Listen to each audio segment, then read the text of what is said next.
There once was a young man, or boy back in the day, who couldn't go up to the reception in school and buy a book for himself. That same boy kept growing, and a few years later down the line, he wasn't able to order food for himself even though he was starving because he was too socially anxious to talk to people. That boy would rather starve than point and say what food he wants. And that boy turned into a man, and a few more years down the line, that man wasn't able to socialise and make small talk with someone even though the other person was happy to see him and wanted to talk and was being nice. Because although he was less awkward and less socially anxious, he still didn't know how to talk properly.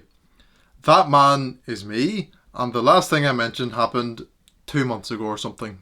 Although I'm not a social butterfly and I'm not perfect at making small talk or making conversation, I'm at a point where I'd say I might be like 4 times more socially competent than I used to be. And although I'm not fantastic yet, that just shows how poor I was back then. And there are 3 main things that contributed to my drastic improvement in my speaking ability. And 2 of those things I did, not really realising how much it would help me becoming more socially competent and social. And so I'll explain each thing in the order in which I did them. And so the first thing that I undertook that ended up helping me becoming more social was making videos on YouTube. And I would say my camera presence is quite good. Although I get stumbled on my words and get mixed up and have to make a lot of jump cuts sometimes, it's much better than what it used to be. If you were to go back through my old videos and even go back to when I started making self-improvement content, which was around March, April of 2022, I wasn't fantastic on camera back then, but 2 years before that, I was even worse. I think it's the 5th oldest video that I've uploaded on my channel, and it's a video about the hunger hormone ghrelin. And it's one of the handful of videos that I made back in 2020, and I uploaded the rest of them in mid-May of this year. But those videos in that ghrelin one are a perfect example of what I used to be like. And when I went back and watched those videos over again, I am quite astounded that I sound like that. My voice literally sounds softer, and I'm not speaking from my chest, I'm speaking from like the back of my throat, it sounds like. And so it really is just awful. And if I were to do an impression of that, it would be something like this. I spoke really quietly and soft, and I recorded late at night so that nobody would hear me record because I was too weird about people hearing me record.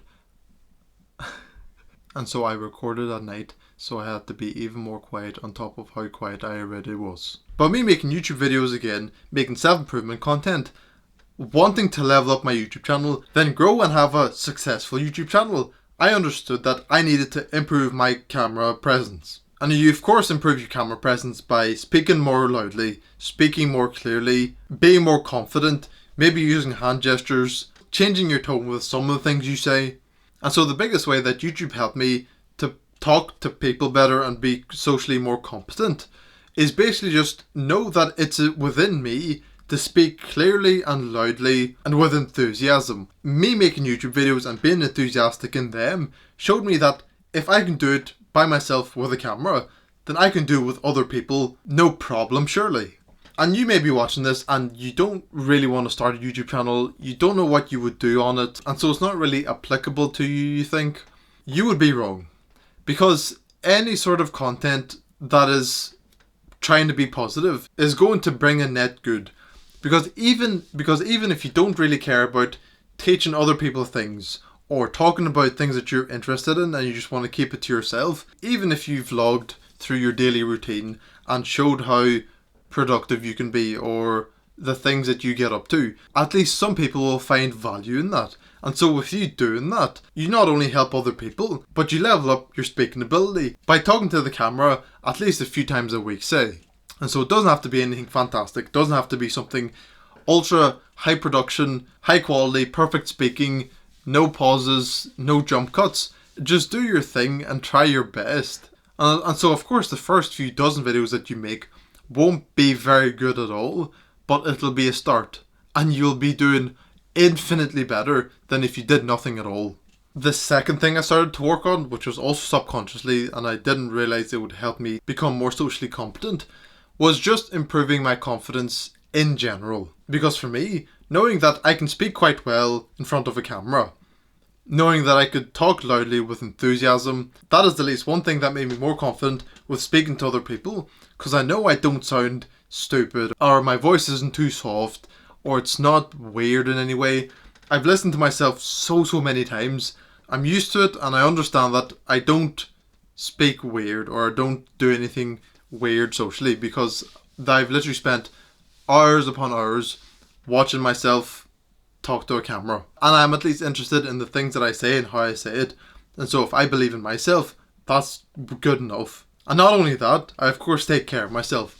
I try to dress nice when the occasion comes up. I've really started to take care of my skin and my hair and my diet, the way I speak and how I present myself.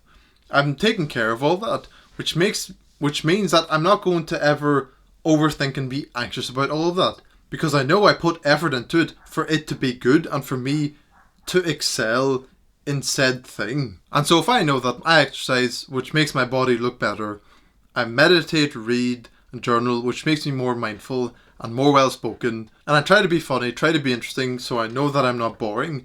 If I do all of that, then of course I'm going to be confident, at least somewhat socially, because I actually put in the effort to be a nice person to talk to. I'm not going to just sit and listen to what everyone's saying without adding my 2 cents or saying something, asking a question, whatever it is. If you literally just work on your confidence, it'll give you less things to overthink and worry about, because you know that you're taking care of it.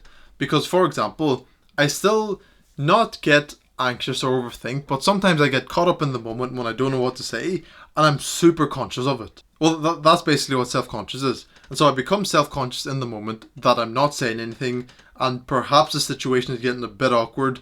Although I don't feel awkward, I can feel the tension, and I feel that because I know that I haven't worked hard enough to be exceptional socially, so that doesn't happen.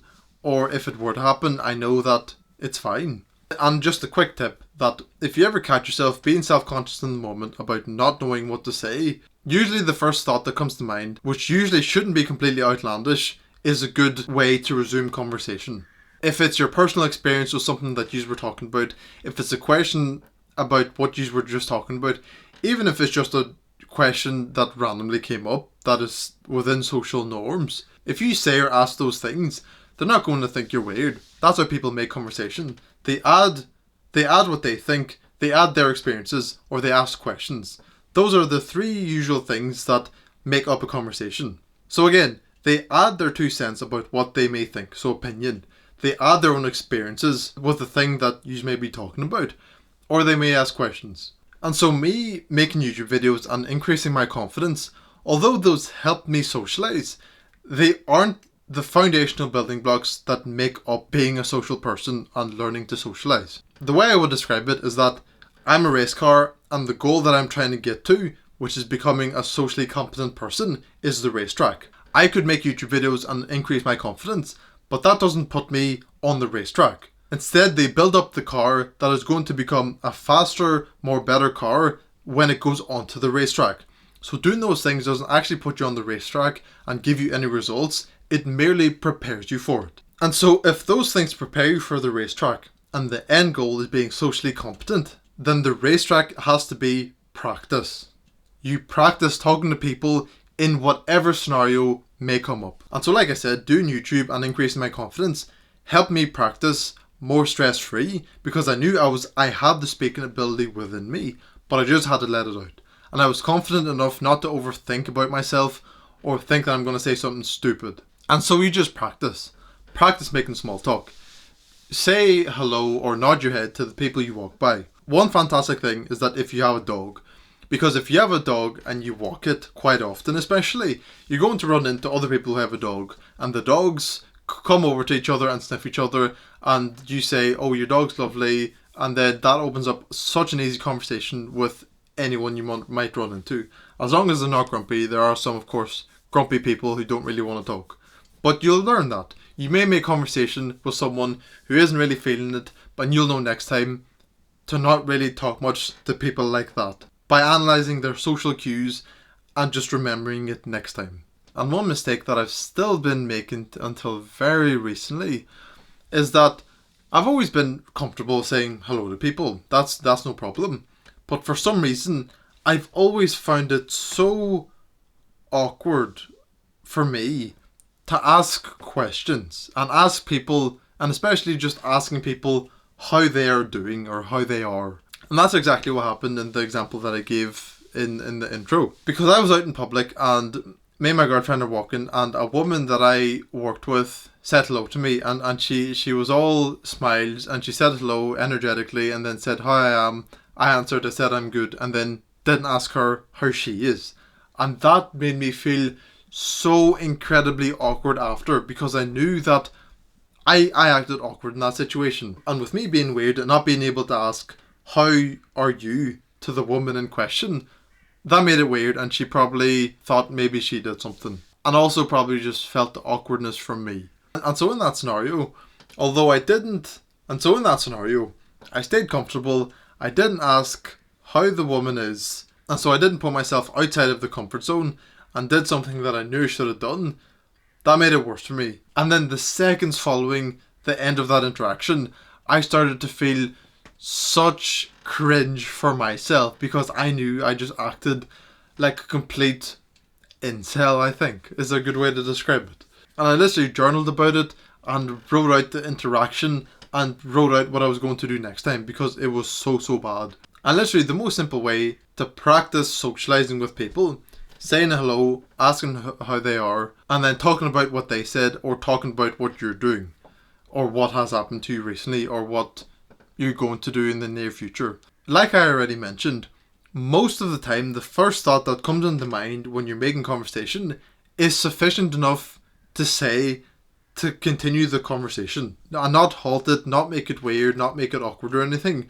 Because I imagine that you're watching this and you're not some crazy man who lives in a basement and never sees daylight and never sees any other person in his life. I'm sure you're able to speak, and I'm sure that you're not socially exempt, and I'm sure you don't do completely horrific, degenerate things that absolutely messes up the way you think and the thoughts that go through your head. I'm sure you're normal enough that your first thoughts that come to your mind when making conversation are normal. And so all in all, build yourself up and build up your confidence by possibly making YouTube videos about anything that you really enjoy that makes the world a better place, and gaining confidence in your speaking ability by making videos. And then increase your general confidence so that you don't overthink or be anxious about yourself during conversation. And lastly, practice. Like I said, ask people questions, ask them how they are, say hello to people, smile, present yourself well, generally be pleasant, and even try to be funny sometimes. And a quick point about being funny, the best type of funny to be in social situations is a way that most importantly entertains you. Because if you're trying to be funny just for the sake of others, if no one laughs or you don't get the reaction that you expected, you will feel awkward and like you just presented yourself in this big thing and then no one cared. If you be funny and entertaining in ways that you enjoy, then you're not going to care if people don't laugh, because you got enjoyment out of the thing that you just did or said, so who cares? And if other people do happen to laugh, that'll just make it better. And if you also want to increase your charisma on top of becoming more socially competent, click and watch this video right now. Put in enough time and attention, because that will make anything into reality.